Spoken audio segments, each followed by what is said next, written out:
Hello friends, నేను రాజు గారు. మీ అందరికీ గుర్తే ఉంటుంది తుని రైల్వే ఘటన. తునిలో కాపు రిజర్వేషన్ల కోసం ఉద్యమం జరిగింది. ఆ రోజు ఒక బహిరంగ సభ జరిగింది. అప్పుడు కొంతమంది అరాచక శక్తులు ఆ రైల్ని తగలబెట్టేశారు. అంతేకాకుండా స్థానిక పోలీస్ స్టేషన్పై కూడా దాడి చేయడం మనం చూసాం. ఇది చంద్రబాబు నాయుడు గారి గవర్నమెంట్లో జరిగింది ఈ సంఘటన. కాపులకు రిజర్వేషన్లు ఇస్తామని చెప్పి చంద్రబాబు నాయుడు గారు 2014 ఎన్నికల్లో భాగంగా ప్రకటన చేశారు. ఆ తర్వాత చంద్రబాబు నాయుడు గారు అధికారంలోకి వచ్చిన తర్వాత కాపులకు రిజర్వేషన్ల గురించి ఆయన ఎక్కడ మాట్లాడలేదు. దాన్ని దాట వేసుకుంటూ వస్తున్నాడు. ఈ సమయంలో కాపులకు రిజర్వేషన్లు కావాలి అంటూ పెద్ద ఎత్తున ఉద్యమం మొదలైంది. దీనికి ముద్రగడ పద్మనాభం నాయకత్వం వహించారు. ఇలాంటి సమయంలో ప్రభుత్వానికి వ్యతిరేకంగా కాపు రిజర్వేషన్లు ఇవ్వాలి అంటూ పట్టుబట్టి ఆ రోజున తునిలో ఒక బహిరంగ సభ కూడా ఏర్పాటు చేయడం జరిగింది. ఆ తర్వాత జరిగిన సంఘటనే ఈ రత్నాచల్ రైలు ఘటన. చాలామంది కాపు సంఘాలకు సంబంధించినటువంటి ముఖ్య నాయకులందరిపైన కూడా ఆ రోజున కేసులు పెట్టడం జరిగింది వివిధ పోలీస్ స్టేషన్స్లో. అలా వాళ్ళపై కేసులు ఉన్నాయి. ఆ తర్వాత జగన్మోహన్ రెడ్డి అధికారంలోకి వచ్చిన తర్వాత 2019లో వైఎస్ఆర్సీపీ గవర్నమెంట్ వచ్చిన తర్వాత 2022 ఫిబ్రవరిలో ఈ ఏవైతే కాపు ఉద్యమకారులపై కేసులు ఉన్నాయో ఆ కేసులను కొట్టివేస్తూ ఉత్తర్వులు జారీ చేశారు. ఒక జీవోను కూడా తీసుకొచ్చారు. ఆయా పోలీస్ స్టేషన్లకు సంబంధించిన పేర్లతో పాటు కేసు నంబర్లతో పాటు ఒక జాబితాను కూడా ప్రకటించారు అప్పుడు. అలా ఈ కాపు ఉద్యమకారులపైన ఈ కేసులను కొట్టివేయడం జరిగింది, ఎత్తివేయడం జరిగిందని చెప్పుకోవాలి. ఇక ఇప్పుడు తెలుగుదేశం, జనసేన, బీజేపీ కూటమి ప్రభుత్వం వచ్చిన తర్వాత కాపు రిజర్వేషన్ ఉద్యమ కేసుల ఎత్తివేతపై హైకోర్టుకు అప్పీల్కి వెళ్ళారు. అప్పుడు కాపుల పేరుతో కొంతమంది అరాచక శక్తులు ఎంటర్ అయిపోయి ఆ రైల్వే ఘటన వెనకాల కారణం వాళ్ళే.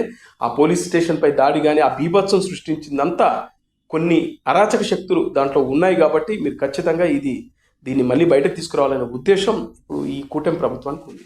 అయితే దీనిపైనే పెద్ద ఎత్తున చర్చ జరుగుతుంది. ఎందుకంటే ఆ రోజున చంద్రబాబు నాయుడు గవర్నమెంట్ అధికారంలోకి రాకముందు మేము అధికారంలోకి వస్తే కాపులకు రిజర్వేషన్ కల్పిస్తామని చెప్పి ఒక హామీ ఇచ్చారు. ఆ తర్వాత హామీని తుంగలో తొక్కుతూ అప్పుడు దీని గురించి ఏం మాట మాట్లాడకుండా ఈ కాపుల రిజర్వేషన్ గురించి ఏంటి సంగతులని ప్రతిసారి అడిగినప్పుడు అప్పుడు చంద్రబాబు నాయుడు గవర్నమెంట్ సైలెంట్గా ఉన్నారు. ఆ సమయంలోనే ఉద్యమం పెద్ద ఎత్తున జరిగింది.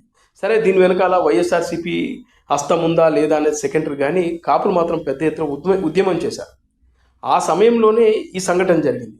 ఇప్పుడు మళ్ళీ చూస్తే ఈ ప్రభుత్వం వచ్చిన తర్వాత మళ్ళీ దాన్ని రీఓపెన్ చేయడం అనేది ఇప్పుడు పెద్ద ఎత్తున దీనిపైన విమర్శలు వస్తూ ఉన్నాయి. ముఖ్యంగా కాపుల్లో ఈ కూటమి ప్రభుత్వానికి అండగా నిలబడ్డందుకు మళ్ళీ మాకు ఇప్పుడు రిటర్న్ గిఫ్ట్ అంటూ కొంతమంది కాపు సంఘాలకు సంబంధించిన వ్యక్తులు నిన్నటి నుంచి వెళ్ళి పెద్ద ఎత్తున సోషల్ మీడియాలో వాళ్ళు మాట్లాడుతున్న వీడియోలు కూడా వైరల్ అవుతూ ఉన్నాయి. నిజంగా ఇది కాపుల రిజర్వేషన్లు అనేది చంద్రబాబు నాయుడు గారు చెప్పిన మాట. ఆ తర్వాత జగన్మోహన్ రెడ్డి గారు క్లియర్గా చెప్పారు, కాపులకు రిజర్వేషన్లు ఇవ్వడం అంటే అది ఇంపాసిబుల్, నా వల్ల కాదు అని ఎలక్షన్లకు ముందే చెప్పారు. అయినా కూడా కాపులందరూ గంపగుత్తగా జగన్మోహన్ రెడ్డికి ఓటేశారు. అది అయిపోయింది. ఆ తర్వాత ఆయన చేసింది ఏంటంటే, సరే వీళ్ళపై కేసులు ఉన్నాయి కదా, ఈ కాపులపై ఉద్యమం చేశారు రిజర్వేషన్ల కోసం, కేసులు ఉన్నాయి కాబట్టి ఆయన ఈ కేసులన్నింటినీ ఎత్తివేసే కార్యక్రమం చేశారు. ఇప్పుడు మళ్ళీ చంద్రబాబు నాయుడు వచ్చి మళ్ళీ ఆ కేసులు ఎత్తివేసింది కరెక్ట్ కాదు అంటూ హైకోర్టుకు అప్పీల్ పెట్టుకున్నారు. దానిపైన ఉత్తర్వులు కూడా జారీ చేశారు. ఇది అటు తిరిగి ఇటు తిరిగి ఒక పెంటలాగా తయారైపోయింది అనేది చాలామంది కాపులు మాట్లాడుతున్నమాట. అందులోనూ డిప్యూటీ సీఎం సామాజిక వర్గానికి సంబంధించిన ఇష్యూ. మరి దీన్ని పవన్ కళ్యాణ్ గారు ఎలా డీల్ చేస్తారు?